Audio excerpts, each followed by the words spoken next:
उस व्यक्ति को भागवती कथा का विशेष रस की प्राप्ति होती है, उस रस को अपने जीवन में उतारने का प्रयास करता है। और जब रस को उतारने का प्रयास करता है, इसलिए तुलसी बाबा कहते हैं जो भक्त होता है वही रस को हृदय में उतार पाता है, बाकी जो भक्त होगा ही नहीं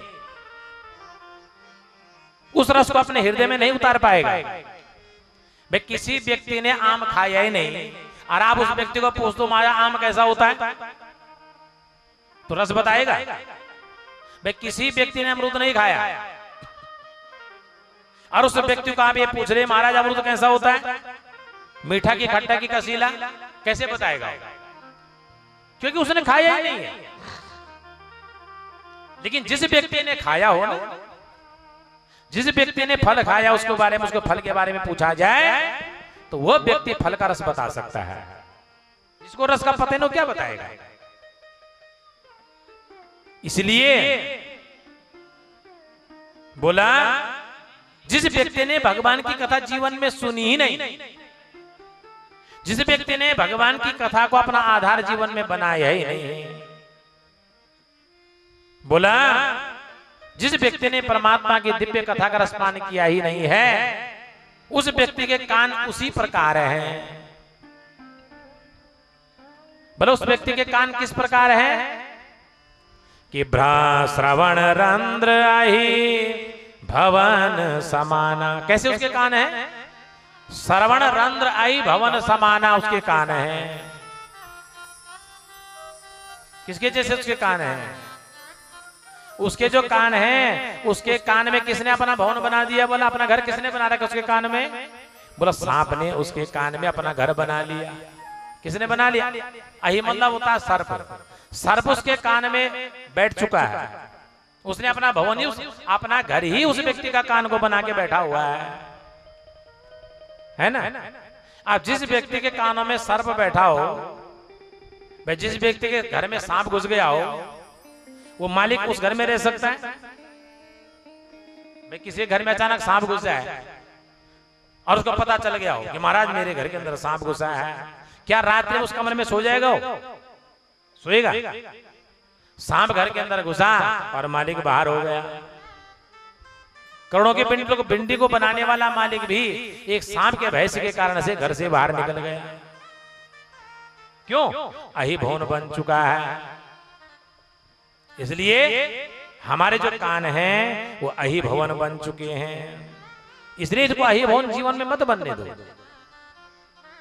कान के अंदर विष भर चुका है। सांप के अंदर क्या होता है? जहरी तो होता है ना? तो जिस व्यक्ति के कानों में सांप ने अपना भवन बना लिया हो, क्या उस व्यक्ति का मन भगवान के चरणों में लगेगा? कहां लगेगा? अरे किसी व्यक्ति का कान में कोई बीमारी लग जाए, होता ना, बीमारी लग जाती है कान में, तो बीमारी को ठीक करने के लिए आप कहां जाते हो? हैं? किसके पास जाते हो? पुलिस के पास? कान की बीमारी ठीक करने कहां जाते हैं आप लोग? डॉक्टर के पास जाते हो, जाते हो। और डॉक्टर क्या करता है? क्या करता है? कान देखता है, दवाई देता है। अब आपको डॉक्टर ने दवाई, आपका कान भी देख लिया, आपको दवाई भी दे दी, और दवाई जो है आप 2000 की दवाई खरीद के ले भी आए, और दवाई लाए आप, और दवाई ला के आपने दवाई रख दी तकिया के नीचे। क्या किया? दवाई का पुड़िया रख दिया आपने तकिया के नीचे, और 10 दिन के बाद आपको लगा मेरा कान ठीक नहीं हुआ, दोबारा गए डॉक्टर के पास। अब डॉक्टर के पास जब आप दोबारा गए तो डॉक्टर ने बड़ा आश्चर्य प्रकट किया। क्या? डॉक्टर ने मन ही मन सोचा, अरे मैंने को 10 दिन की दवाई दी थी, इसका कान ठीक क्यों नहीं हुआ? भाई तेरा कान ठीक हो जाना चाहिए था, तो तेरा कान अभी तक ठीक नहीं हुआ। तो डॉक्टर ने उसको पूछा तूने दवाई खाई? बोला महाराज आपने जो दवाई दी तो 10 दिन में तकिए के नीचे रखी है।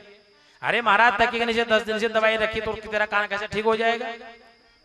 कान ठीक करने के लिए तो ये दवाई खानी पड़ेगी। दवाई तूने खाई नहीं तो दोबारा मेरे पास आ गया।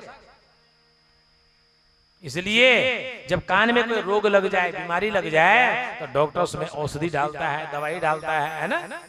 मल को बाहर निकालने की दवाई डाली जाती है। और जब दवाई कानों में पड़ती है तो जितना अंदर जो है क्या भरा हुआ है?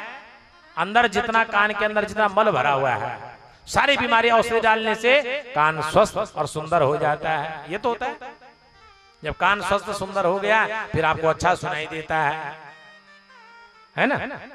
इसलिए ये कान, हमारे जो कान हैं बोले अही भवन बन चुके हैं, सांप ने अपना घर बना चुका है। बस जीवन में प्रयत्न प्रयास करो कि हमारे जो कान हैं ये अही भवन न बने। अही भवन का मतलब होता है कि संसार की विषय वासनाओं से न भरे, इसमें जहर न भरे। इसलिए इस जहर को निकालो, जब भी बाहर निकल जाएगा तो आपके कान शुद्ध हो जाएंगे। बीमारी लगी तो औषधि डाली, कान शुद्ध हो गया। लेकिन जिस कान में ही महाराज संसार की विषय वासनाओं की बीमारी लगी हुई है, वह कान किसी डॉक्टर के पास जाने से ठीक होने वाला है ही नहीं। हो जाएगा, 1000 दवाई खा लो, 1000 ऑपरेशन करवा लो, हजारों बीमारी दवाई कान में डाल दो, तो क्या कान ठीक हो जाएगा? नहीं, कान ठीक होने वाला। केवल उस कान को यदि ठीक करना है, उस कान को ठीक करने के लिए केवल एक ही रस है। कौन सा रस है? भगवान की कथा, परमात्मा की दिव्या, जो भगवान की जो दिव्य रसमय कथा है। जब इस कथा का प्रवेश हमारे कानों में होता है तो सीधा जो अही भवन बना के सर्प हमारे कान में बैठा हुआ है, 1 मिनट में भाग चला जाता है, दूर हो जाता है, और हमारे कानों में भगवान का वास हो जाता है। तब हमारा मन भगवत चरणों में कथा सुनने में तब हमारा मन लग जाता है। इसलिए सज्जनों, जीवन में ध्यान देना चाहिए कि हमारे जो कान हैं ये अही भवन न बने। क्या न बने? अही भवन न बने। इसको शुद्ध विशुद्ध रखो। इसलिए भागवती कथा कोई साधारण कथा नहीं है। तो भागवत जी में सबसे पहले भगवान श्री वेदव्यास ने भगवान की वंदना करी। जो श्रीमद् भागवत महापुराण है सज्जनों, इसमें 12 स्कंद हैं, और इन 12 स्कंदों में सबसे पहले है महात्म्य। क्या है? महात्म्य है। महात्म्य किसे कहते हैं? किसी की महिमा बताना, उसको महात्म्य बोला गया है ना भाई। आपने किसी व्यक्ति के मुंह से किसी व्यक्ति की प्रशंसा सुनी ना, बहुत सुंदर व्यक्ति है, ये करता है, सो करता है, जो भी उसके बारे में उसके किसी के मुंह से आपने बहुत अच्छाई सुन ली। वह अच्छाई सुनते सुनते आपके मन में एक दिन लगा, महाराज उस व्यक्ति को मुझे मिलना है, जरूर मिलना है। उस व्यक्ति की अच्छाई जब आपके जीवन में आई तो आपके मन में उत्कंठा हो गई कि एक न एक बार में उस व्यक्ति को जरूर मिलना है। क्यों मिलना चाह रहे हैं? इसलिए मिलना चाह रहे हैं कि आपने उस व्यक्ति की अच्छाई में आप रिझ गए। उस व्यक्ति की अच्छाई को देख करके आपका मन उसको मिलने के लिए लालयित हो रहा है। इसलिए जो महात्म्य है ये भागवत का परिचय दे रहा है, जिसमें महात्म्य में सज्जनों 6 अध्याय हैं। कितने हैं? 6 अध्याय व्यासी ने भागवत में रखे हैं महात्म्य में।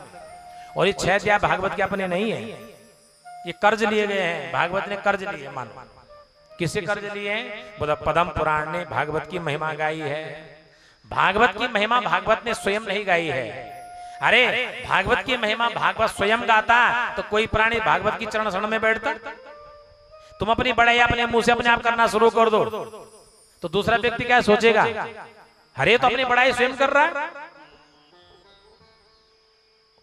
इसलिए भागवत की महिमा बताने वाला पद्म पुराण है। और पद्म पुराण से भगवान व्यास जी ने सज्जनों भागवत में प्रारंभ में 6 अध्याय रखे हैं। ये 6 अध्याय भागवत की महिमा बता रहा है कि भागवत की चरण शरण में जाने से होता क्या है, भागवत करता क्या है, और करने के बाद भागवत से तरता क्या है, कौन तरता है। ये भागवत की महिमा, भागवत की वर्णन, भागवत की महिमा 6 अध्याय बता रहे हैं। 6 अध्याय में व्यास जी ने सबसे पहले भगवान की स्तुति करी। और कहा है क्या कि सच्चिदानंद रूपाय विश्वोत्पत्त्यादिहेतवे तापत्रय विनाशाय श्री कृष्णाय वयं नुमः। श्री कृष्णाय वयं नुमः। श्री कृष्णाय वयं नुमः। ऐसे भगवान को हम सब क्या करते हैं, क्या कर रहे हैं, नमन कर रहे हैं, प्रणाम कर रहे हैं। कैसे भगवान को कर रहे हैं प्रणाम, कैसे भगवान को प्रणाम कर रहे हैं? तो भगवान के यहाँ पर दो लक्षण बताए हैं। कौन कौन लक्षण बताए? पहला भगवान का स्वरूप लक्षण बताया और तब भगवान का तटस्थ लक्षण बताया। स्वरूप लक्षण क्या है भगवान का? बोला स्वरूप लक्षण भगवान का ये है कि सच्चिदानंद रूपाय। कैसे भगवान है? जो भगवान सत भी हैं, चित भी हैं और आनंद भी हैं। कैसे? सत चित आनंद सच्चिदानंद, ऐसे भगवान हैं। कैसे? सत घन चित घन आनंद घन भगवान है। घन का मतलब क्या होता है? घन का मतलब होता सबसे ज्यादा अधिक, जिसमें दूसरे का प्रवेश ना हो, उसको घन कहते हैं। सत में असत का प्रवेश नहीं हो सकता है, इसलिए भगवान सत घन है। चित मतलब होता है प्रकाश, प्रकाश में अंधकार का प्रवेश नहीं हो सकता है, इसलिए भगवान है चित घन, है ना। और तीसरा है भगवान आनंद घन। आनंद में दूसरा किसका प्रवेश हो सकता है क्या? भाई सत का असत हो सकता है, प्रकाश का अंधेरा हो सकता है, लेकिन आनंद का कोई दूसरा विलोम है ही नहीं। है क्या? आज दिन तक बना नहीं है। आनंद को, आनंद का विलोम है कोई क्या? आनंद को परमानंद बोल देंगे, लेकिन विलोम तो नहीं है। आनंद में अधिक वृत्ति भी है, इसलिए इसको जो है परमानंद बोला गया है। इसलिए आनंद अपने आप में अलौकिक है।